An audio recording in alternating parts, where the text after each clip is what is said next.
Welcome to the latest edition of Domino Theory, the podcast about politics, media, and business in a tumultuous world. I'm Christian Whiton, joined as always by co-host Mark Simon. We're pleased today to be joined by Jeff Berkowitz, the founder and CEO of DOGE, Washington's preeminent competitive intelligence and risk advisory firm.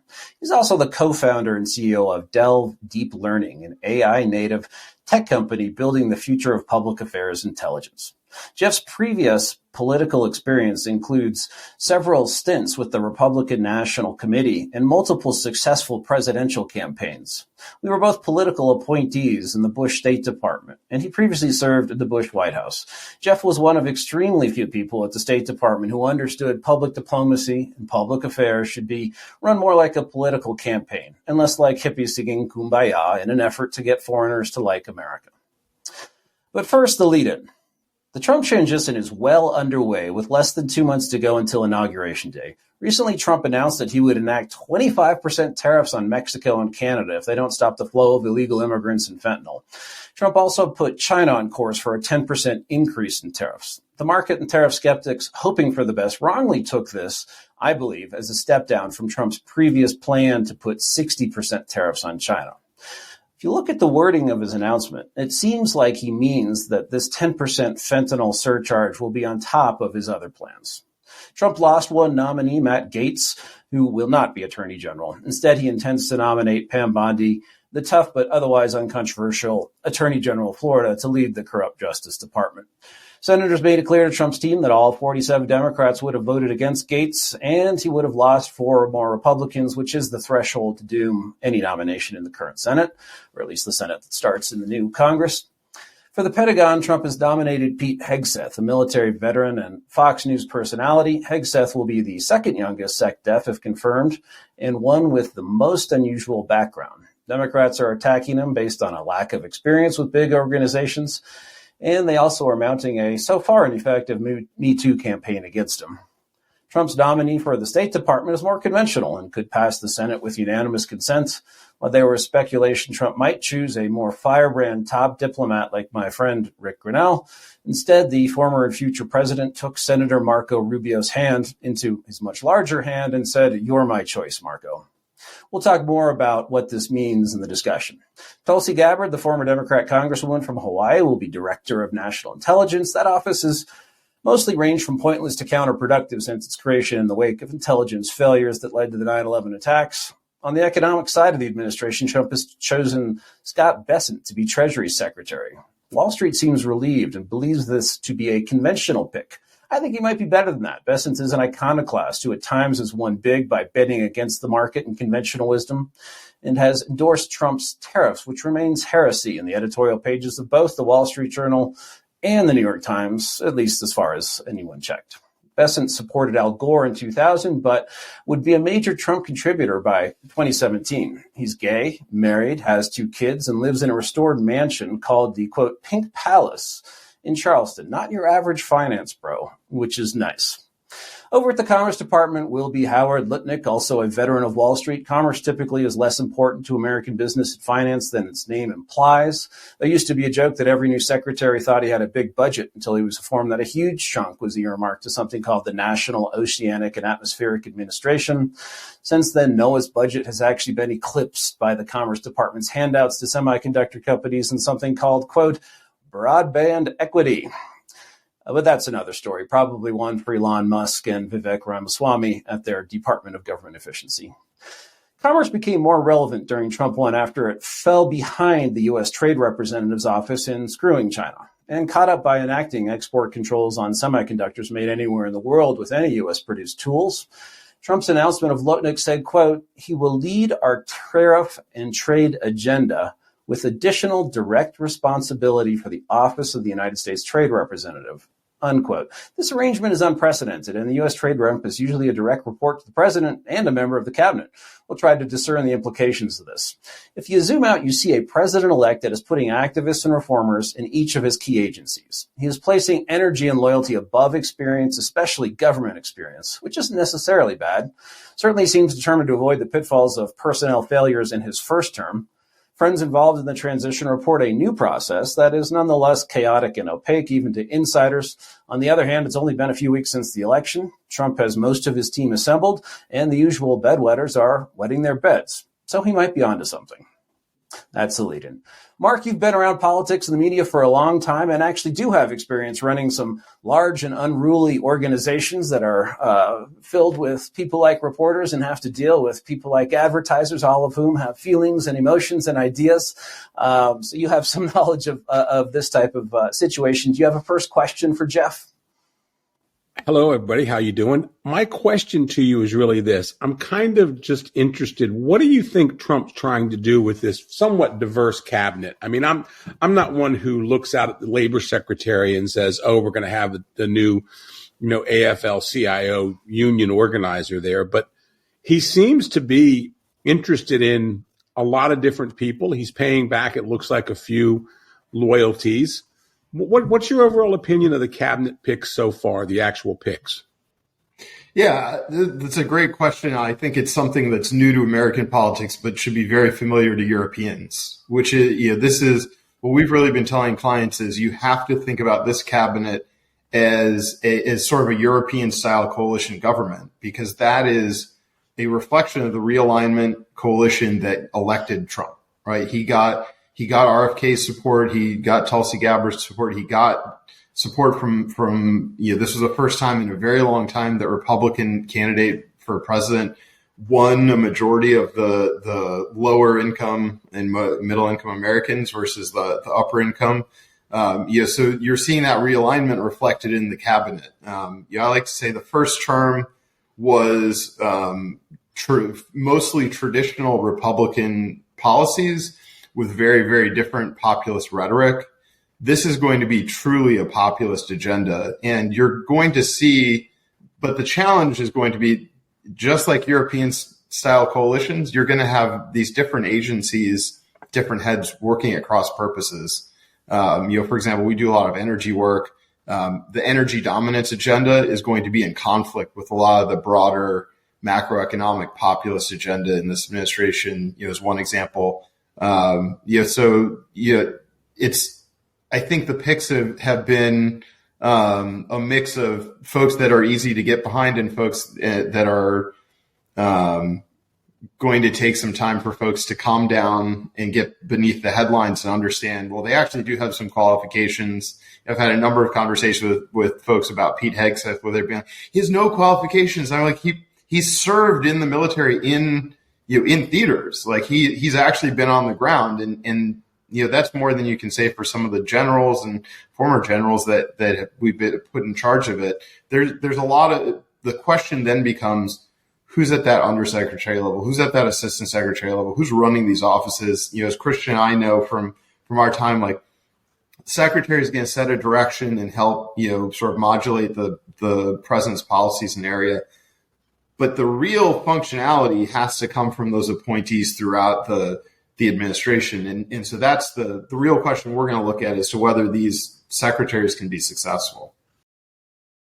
Right, Jeff, what do you think about how Congress is looking at this? Obviously, they had a bad reaction to Gates. Gates, of course, wasn't just controversial for sort of his ideas and the notion that you'd have a attorney general who was no sort of separation or independence from the president at all, but would be a political pit bull in an agency that does certainly need reform, in my opinion, but should avoid the appearance of being a political tool of the White House. So that's over and done with. But when it comes to these nominees, I think you mentioned an important point. We have to see who the deputies are of these agencies, who the undersecretaries are. My concern with people from the outside is not that they have bad ideas or not that it's bad that someone doesn't come with all this, well, this is how it's done and this is what you must do. It's that they can actually be cocooned. And for example, the concern, and I think Hegseth won't fall into this, but a concern by some might be that they would simply let him do just the cool things. Say, hey, Mr. Secretary, we're going to do this cool thing. We're going to put you in a flight suit and fly you on an aircraft carrier. Or, hey, maybe you want to go and paraglide with SEAL Team 6. While the deputy secretary and the service secretaries, Secretary of Navy, Secretary of Army, Secretary, to sort of, do what they will, irrespective of what the president wants. So just bringing it back as we looked at the confirmations, so you have a lot of experience with Capitol Hill too. I mean, are Republican senators quietly really kind of terrified at what's going on, or are they kind of coming along and willing to, I don't know if suspend disbelief is the right term, are they willing to give Trump sort of, some leeway on these nominations? I think it depends on which nomination you're talking about. I think some will be easier sells than others. A lot of this, every senator thinks that they're sort of their own deliberative body, and so how those meetings go is going to be really important, right? How the one on if Hegseth goes up to the Hill, I think you wrote a great column on this. If he goes up with a real plan and a real understanding and presents that to members, it's going to be an easy sale for him, unless something much more substantive comes out than uncorroborated police reports that led to 0 charges being filed. Right? That's unless you get something more on the scandal side of things than that. I think if he can go up there and say, "This is the plan. This is my plan. This is how we're going to approach this," he can easily gain their confidence. Other folks, RFK, Barack Obama almost made him EPA administrator. So it's hard to argue that he's not a reasonable person to with the qualifications to be on a short list for a cabinet position. Now do the Republican senators feel comfortable with the agenda he's going to put in? That's when things start to get complicated. Some senators are more traditionalists. They believe the president should have their nominees unless there are substantive issues with their ethics, or qualifications, and others take a more broad approach to the advice and consent. So it's going to be a numbers game, but I think there are going to be some where JD Vance is going to get very comfortable in his seat in the Senate rostrum to cast that tie vote. But the nice thing is 53 gives us a little wiggle room, right? Lisa Murkowski, Susan Collins are going to be sort of swing votes. Looks like potentially Mitch McConnell may become one of those swing votes as well on some of these nominees.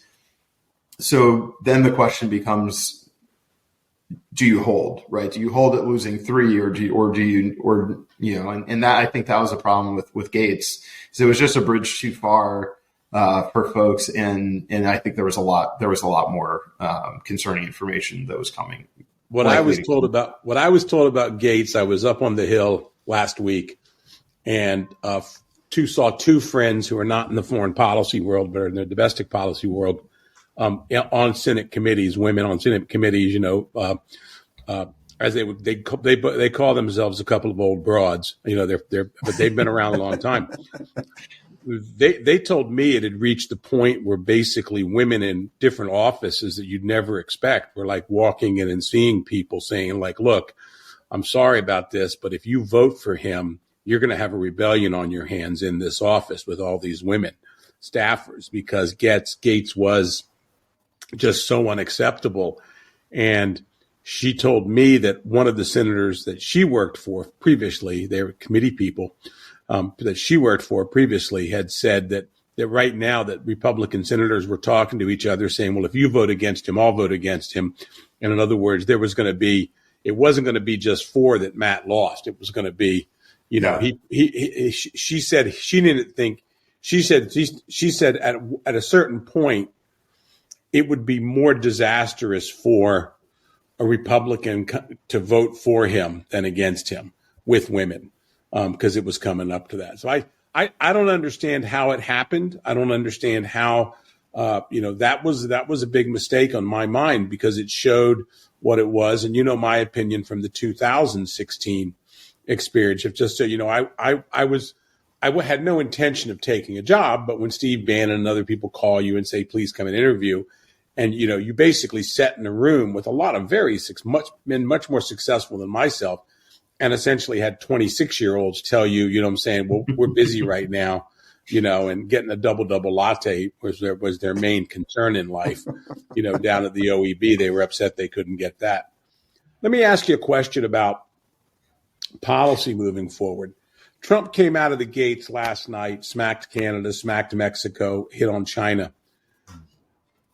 Where else do you think he's going to? We know he's going to do something at the border because he has an ability to do that very, very quickly. Tariffs, he'll probably somewhat fast.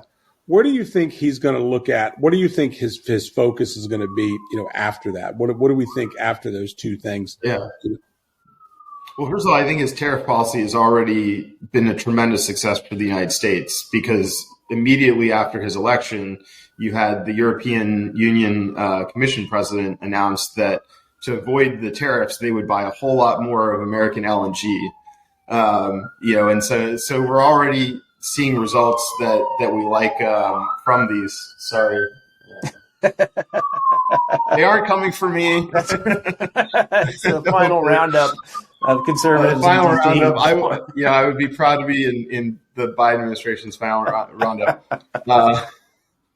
So maybe I'll restart that without the background noise. I think you've already seen a successful impact from the tariffs, because you had the European Union Commission president come out and say, we intend to purchase a whole lot more American LNG in the coming years as part of the bargaining chip to avoid tariffs. And I think that's how the media constantly misunderstands Trump's approach to things. He doesn't declare these policy things because that's what he necessarily wants to do. He declares it because he wants a maximalist position from which to negotiate, right? He's never wanted to get us out of NATO. He's wanted NATO to be what it's supposed to be, which is a shared common defense in which the Europeans are paying what they should for their own defense. And he achieved that.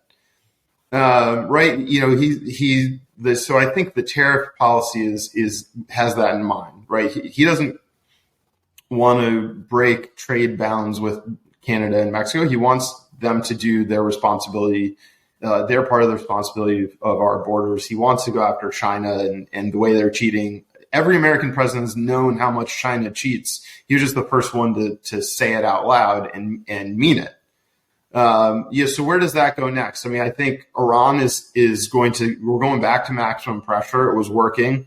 The Middle East is going to become a lot more peaceful, very quickly. In my opinion, what's going to be interesting is to see what happens with Russia, Ukraine. I think Putin is going to recognize that he does not have the freedom of operation that he has had under this administration, when Donald Trump is in charge. I know that's counter to the narrative that people like to say about him being a Putin apologist. But if you look at the actions under his first administration and where the national security team's going, I also think there's an interesting opportunity in Asia because Alex Wong is coming as deputy national security advisor. He played a big role in that summit with the North Korean leader. Which I'm so fascinated. If Barack Obama had done the exact same thing Donald Trump done, he would have gotten a second Nobel Peace Prize for it. So it's interesting to see what happens with that sort of, the different security questions and issues in Asia and the defense of Taiwan versus the concern about the concentration of semiconductors. I know Christian wasn't a big fan of the CHIPS Act, but that was a big reason for it. I like the handouts for semiconductors in the U.S. I think are okay to beat TSMC, to beat others. It's just that it expanded into this other blob. But sorry, keep going. Yeah. So I think you're going to see economic and national security policy is much more intertwined than you've seen in the past administration and in previous administrations of Trump. Which is interesting. It's definitely going to be an America First agenda. He's going to look through all these different policies and how is it helping not just our global interests as some sort of noble concept, but how is it actually making a difference for the American people, on the street? Jeff, what do you think about, so we have Elon Musk and Vivek Ramaswamy at DOGE, the Department of Government Efficiency, which I guess flags might say is a contradiction in terms, kind of like Central Intelligence Agency. But so here are people who, quite frankly, you'd think would fail. You'd say these are businessmen who think they can come and run government like a business, and it just doesn't work that way, because in a business, even, your sort of blue-haired feminist in HR still understands that this company needs to make money, hopefully, and has a vague idea, and you're sort of all at least pulling in the same direction, hopefully. And that's just not the case in government. The incentives aren't there. Bureaucracies sort of exist to protect their own power and sustain themselves, but they seem to be different. Now, the question, they seem to be grasping what they have to get past. They have to deal with the Pendleton Civil Service Act, more than a century old, which protects bureaucrats. And they seem to be sort of going towards a reduction in force, where you can just lower the bar on everyone and get rid of some people they have priority in applying for other government jobs. But if those other government jobs don't exist, then maybe they'll leave. You order everyone back to the office. Maybe some people will leave on that. Less clear is sort of how you affect cuts to the budget and eliminate programs, because eventually you have to contend with the Appropriations Committee. And I haven't seen a lot of signaling from Congress. So the president will presumably send over the usual blueprint, the president's budget request, the PBR, in March or April of 25. That will be for FY26, which begins October 1st. So, almost a year from now. That's the formal process. Do you sort of have confidence that these two gentlemen will be able to do that Trump and his team, his OMB director, will push it through, that Congress will actually be willing to accept some or all of this, as opposed to just put back all of its pet programs? Because Trump did actually zero out some things in his first term, and Congress just, put them right back in at the previous level. So what do you think? Yeah, well, I always get a kick out of the Bush era congressional folks saying, "Well, you guys just kept spending." I'm like, every single budget that President Bush sent to Capitol Hill, you guys, ratcheted it up more. So let's, and that's what happens with every president's budget.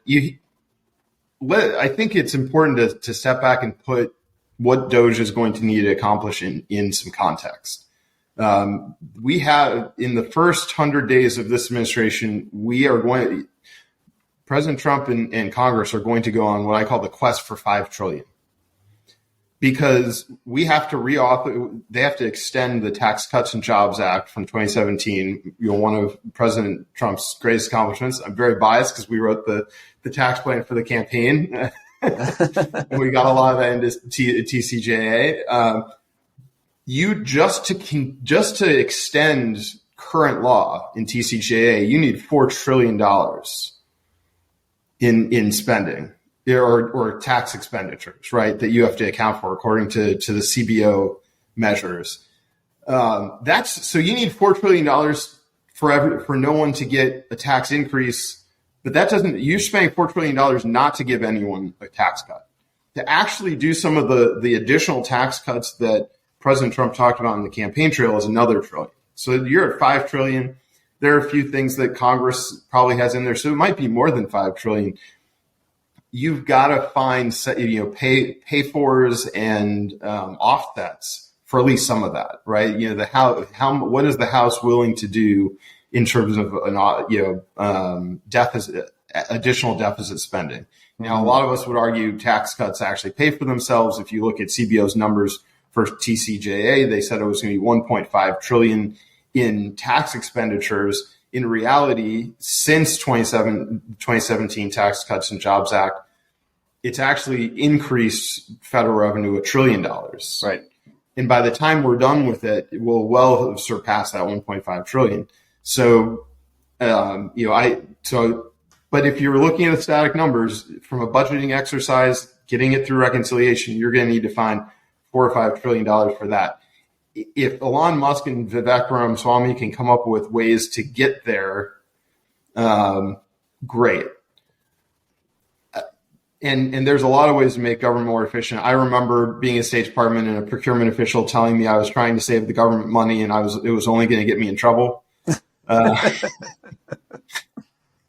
I said, well, there's only one person that can fire me, and I think he wants me to save the government money. But they're in for a fight. But the advantage is that, similar to what he did at Twitter, attrition is going to be Elon Musk's friend. We have a very aging federal workforce. And if you can just not fill a lot of positions as people age out of them, that you can end up saving some money and figuring out like, well, why don't we, and a lot of businesses do this when times are tight. Like, if you're at 20 or 30 people at a small or medium sized business and one person, two people leave, usually you find out that their responsibilities can kind of be absorbed by somebody else. And you don't necessarily need another person in that position. You might for growth reasons, but to keep the operation running, you end up realizing you can do more with less. And especially in this AI age, I think there's a lot of ways to, a lot of what government bureaucrats do is very automatable processes. So I think you can get there through some of these combinations where it's not a direct attack at programs and policies that have a constituency. Can I ask you a question? I'm interested in tone coming forward.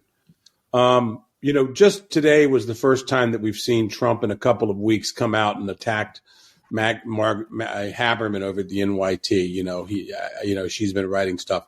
I am somewhat amazed at the, I'm not really amazed.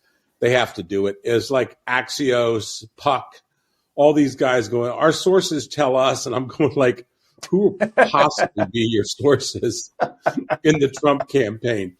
I was speaking with a friend who's in the communication side of the Trump campaign, and he goes, I'm generally wondering, Mark, do they just lie? And I go, yeah, they just lie. They just lie. They lie. They say, my source tells me. Their source was another reporter who was standing next to the college intern, you know what I'm saying? On that, who happens to be like the greatest source ever. Which, by the way, there's a story back in the, I don't want to get the person in trouble. There's a story from the first Trump administration who literally the source for CNN was literally an intern, literally a 20-year-old intern in an office that was not in the office, was like in the pool area for the interns, was literally their source. And they ran some big stories based on that one young woman. Amazing. And really humanity on the part of the Trump people who decided not to do anything to her, because we don't want to ruin her life. It was found out she was going back to college. But my point to you is like, my question is like, what about the tone? One of the guys, I mean, to me, it's magnanimity and you win. You win, just get it done. You don't have to go out there and pick the fight all the time. You've already won it. We saw that with Trump. Do you think we're going to see him return to what his crowd, his MAGA people love, the punching and the fighting? One of the guys I think he's going to do a great job, but I think it's a problem is Tom Homan, the border security czar. I think he could go over really bad really quickly once we start separating family. You know what I'm saying? He's really got that bulldog thing to him, which right now is great. But, when we start seeing them pulling apart families and this giant guy is sitting there saying, tough, that's the way it is. I'm coming after you. I'm not so sure that works. But are they conscious of the governing tone that they're going to take? In other words, what governing tone are we going to see this time? I think it's probably going to be fairly bipolar, right? You're going to have some recognition that we've got the right policies. We just need to make sure that they're being presented in the right way with the American people. But there's also a recognition that that doesn't really cut through. The media is not going to cut them a break. My favorite is, the reporter will call folks up and say, I'm hearing from other people, and then whatever their theory is. And then, the source wants to look like they're in the know. And so they say, oh yeah, I'm hearing that too. And then that's how they become the source, which is a great way to explain Washington to folks, how it really works. You've got there were a lot of stories around this when it was revealed who Deep Throat was, and nobody even thought that guy could have been it, because who's he? He's a nobody. And it's like, well, he was actually out there doing the things versus, being on TV and talking about it all the time and, building the reporter relationships. But I think that's going to be the challenge. You never get everything you want in Canada. I even remember, I'm sure Chris remembers, in the Bush administration being told that, the president, if the president could just pronounce nuclear correctly, and, if he could just communicate better and message, there's some of these bedwetters that it doesn't matter, no matter what, the tone's not going to be enough. The media's not going to give him a break. I think one of the things we saw in this election, and I've seen, in previous elections for Trump, is the American people can sort of break through and figure this out. And what's really interesting to me, and Mark, you probably have some perspective on this too, is how much does the mainstream media, the actual traditional news media, matter today versus podcast? More people are getting their news from podcasts. YouTube is now the top source of news for so many people, particularly the younger generations. TikTok. And they tend to be looking at individuals versus organizations to sort of get their information. How much does the media even get to shape that tone and how everything's perceived? Will be interesting to watch. I'll use a John Bolton story. Apparently one time when President Bush was in there with John Bolton, something went wrong. And Bush was going around the room saying, well, what happened? And Bolton said, Mr. President, has happened. The only thing I'd like you to take away from this is who told you the wrong advice. That's what we should take away from this. My point is, now with so many different sources, the American people are looking out there and they're saying, who told me the wrong things? In other words, really, look, I bet some money on Kamala because I was buying into Tom Edsall's and the whole, suburban women thing and all that stuff. There was some logic, bad logic, but some logic behind my rationale for my bets. This is your Catholic guilt forcing you to admit things that you shouldn't, right? Yeah, that's right. That's okay. I did well on Wisconsin. I split that one right. But the thing is that the real thing is that what we're looking at here is, to me, is that when you look at the media, the fact of the matter is you go back to what put George Bush in office, in my mind, was the typewriter. You know what I'm saying? Where everybody was going Dan Rather and that whole CBS, they lied. There was, they tried to do a movie with whatever her name is to pretend, it was a valiant effort. No, they lied.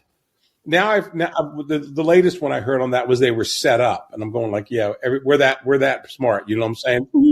You've been around a campaign at White House. It's not like we're plotting all the time. Basically, it's like people tripping and hoping the last person that doesn't break their neck sets the policy. But the thing is that I do think from a media point of view, it is all there. Joe Rogan made an admission the other day that I thought was really, I think it's the reason why he's popular.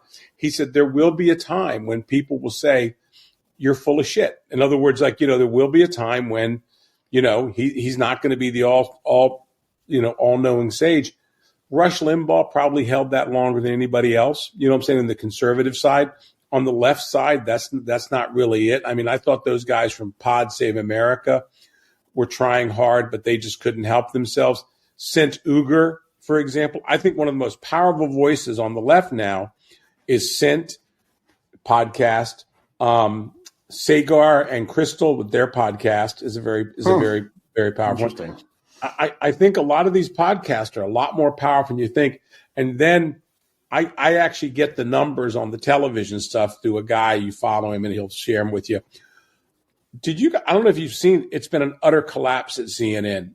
Literally in this area, in the tri-state area, more people watch the evening news here in the tri-state area for NBC than watch all of CNN at the same time zone in the United States. In other words, they'll have 300,000 views. People watching the New York station for NBC at 11 p.m. at night. There's more people watching that local station than watching CNN. I think this idea of the national media is hilarious. Jim Vandehey's explosion, that he's the one who set up Politico and Axios. Look, he's a brilliant media entrepreneur. But if you've seen Axios's numbers in the last months, they're going like this. And if you saw 2016, 2020, You saw all the subscriptions for the New York Times, even the Washington Post were going up because, democracy dies in darkness and we've got to have a check. There was no subscription bump at all, I would argue at all, for anybody in 2024. So I really think people are getting their news from Get Better Places. I mean, I watched that guy, Mark Halpern. I think he's interesting. You know what I'm saying? I think he's trying to get it right. A lot of people get it wrong, but these guys popped up during the election who were, you were working, for example, and so we couldn't talk to you, but because you're working for a campaign. But there's a lot of people who know a lot of stuff about these things, and it's like I was just one final thing. The night of the election, I was explaining to my wife, and we were talking, and I think it was about 11:30 at night. I got very comfortable with the idea of Trump winning, 11:30 midnight. And you have to remember, the last time I went to bed in 2020, I kind of knew there were all these ballots out there because we were being warned. There's a lot of ballots out there, you know what I'm saying? And I was really worried that was going to happen. My boss, Jimmy, actually thought that Trump had won. He said, and I was trying to explain to him why it was kind of difficult for it to call it so quickly. But the thing is, why is that? Because there's guys in a room in Pennsylvania who know Pennsylvania better than anybody there is, and they can tell you if this district, if this precinct is out, how that precinct's going to vote. They know what's going to go on. And my point being is, people have access to that now. You don't have to go through the reporter. People who want information have access to information. And what happens is you kind of get influencers, and I don't know how that happens and you communicate. You made a point earlier about public diplomacy, and Christian has given you a lot of compliments in the past about understanding public diplomacy. You're right. It's got to be a campaign. I've been overseas for years running a Chinese media company, working in Southeast Asia and things like that. The communist Chinese run their efforts as a propaganda campaign. Boom, boom, boom, boom, boom. It's not like this American, let's have a seminar, let's talk about it. You know what I'm saying? The Chinese are, bam, in your face the whole time. Propaganda this, under the table, a lot of under the table, the money from them to journalists. I'm not saying we should do it, but that's what you're up to. But anyway. I don't even know if that would be successful. We can't even get Voice of America and those other entities to support America in their reporting. So those are some of my biggest fights when I was in the State Department. I have to be honest with you. If you're looking for a job at VOA or something like that, or I'm with you. I think a lot of these places, I'm fine with people doing things, but at the end of the day, you got to do the mission of the group. You know what I'm saying? And when you see these groups coming to just turn the fire back on us, we're seeing something like this happen in Taiwan right now, where they created this basically propaganda arm, as far as I'm concerned, Taiwan Plus. And it's been taken over by the journalist who said, oh, no, we're going to be the BBC. And it's like, no, you're not. That's what the government doesn't want that. They want to run this thing as a campaign. And I think that's what I would say to tell the government too. But let me ask, I've talked too much, but let me ask you one more thing about this. Where do you think the left responds? How do you think they respond to this? Right now, it looks very disingenuous. There's not a lot going on. How do they respond to Trump going forward? Yeah, I will tell you, there's a lot happening behind the scenes. Behind the rending of garments and the lamentations. There is and we do a lot of monitoring of environmental NGOs, other liberal groups, and the Democratic state attorney generals, the governors. They're very prepared. In 2017, you saw sort of an organic pushback from the state and local governments on the Trump policies. This time, they're very prepared. They've been preparing for this presidency. They've been planning for it. They have litigation strategies. They have policy strategies at the state level. State legislatures can move much faster. You have 38 states where you have a trifecta control, of one party, and so it's much. What makes us polarized at the national and federal level makes us very consolidated party control wise within most states. Although that at the margins, receded a little bit thanks to Trump's victory numbers in some places. Minnesota is going to be a really interesting place because there's now a tie. There's and what does that power sharing agreement look like in the legislature? Democrats don't really want to share that power, and it's going to be interesting to see how that dynamic plays out. But there's going to be very aggressive. The NGOs are gearing up, and the Biden administration has been leaving as many landmines in their regulatory findings, rulemakings as possible.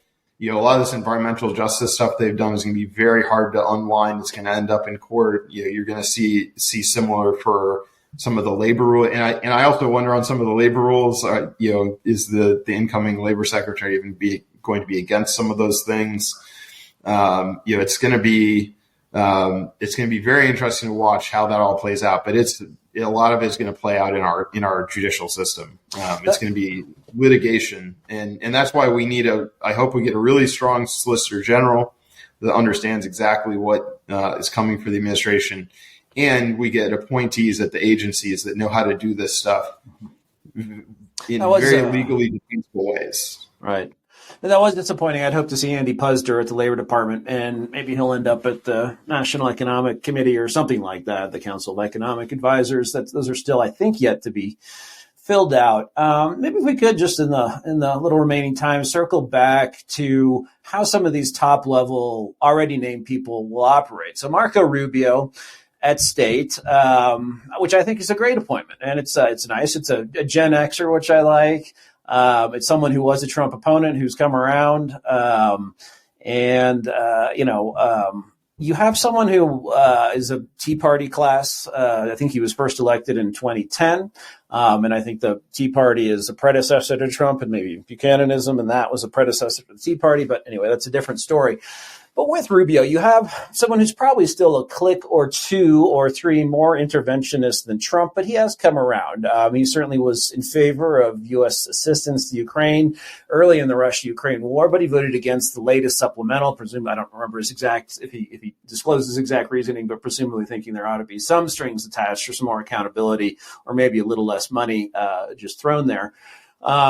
He's great on human rights. Whenever we've gone up to see either his personal staff in the Senate or his staff on the Intelligence Committee, where he was vice chairman, would have been chairman if Republicans had the majority. Always terrific people, and presumably he's actually one of the few people who can bring a political network that has government experience. So question is, does that matter? I mean, is putting Rubio at State basically Trump saying he doesn't want State to be that consequential and just wants someone to manage the lunatics and make sure they don't screw up what he's doing from the White House? Or does it mean he wants a more experienced voice around, I don't even know if Trump holds formal meetings of his National Security Council, but if he does, it would be Sec State, Sec Def, J.D. Vance, Trump, and then all the other people who he decides to add. What do you think? Is this what does it tell us about diplomacy in the State? I think he will hold them in this administration because he's going to look around the room and say, these are folks that are actually here to work for my agenda. Marco Rubio, I think is if you look at his now, I know some people would call him a neocon or one of these other things. I think he is a very effective defender of American values in the world. And that's very consistent with the America First agenda that Trump has in mind. He's been a big advocate of common good capitalism.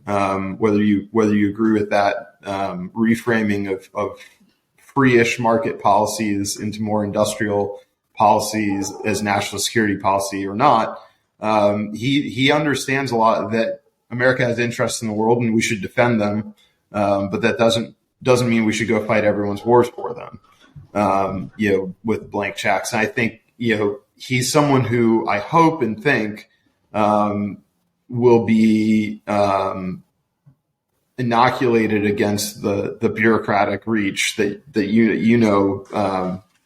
well, Christian, the State Department folks will surround him, and they'll, just like you were describing with the Defense Department, like, oh, you should do an Asia tour. You should do all these wonderful things. Oh, the G7 meeting's coming up and all the glitz and glamour. And we should get you a speaking slot at WEF and all the rest of it. I think Marco Rubio, I think, is ground enough. It has enough of his political folks. We'll see who he brings with him into the, into the front office to call bullshit on all that and be like, I'm here for the president's agenda, and we're not going to get distracted from that because I'm off, jet setting.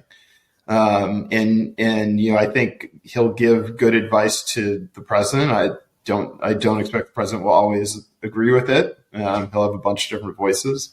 But I think he won't be like a Colin Powell who went in, having the experience of the military, thinking these folks are here for my best interest and the best interest of the country. And that's not how the Foreign Service operates in a lot of ways. I remember having to remind the China desk that they were the U.S. representatives to China on China, not the Chinese representatives back to us, and that's only gotten worse. Like if you look at the rot on the Middle East, I mean, the State Department has never been appreciated our friendship with Israel, but now they're actively opposed to the folks that they used to dislike Israel for, so many of our Arab allies, because for some reason we've thrown in with the Iranians in a lot of ways on Middle East policy, and Rubio's going to have a big job ahead of him to try and clean out some of the rot there. Right.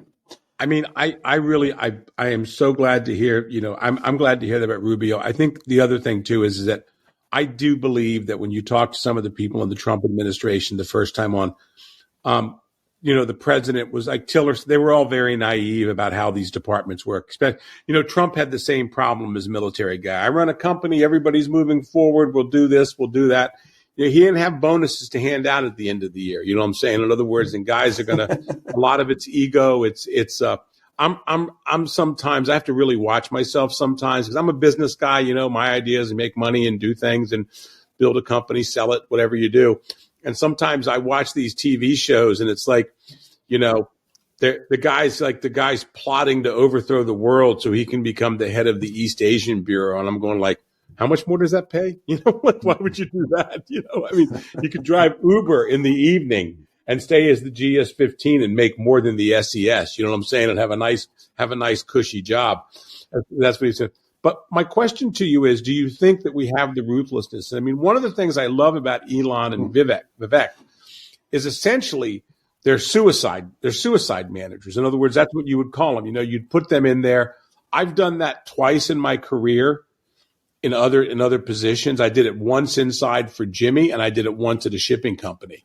Where Jimmy wanted me to go in and just in his media company, he just wanted me to knock the crap out of the place. You know what I'm saying?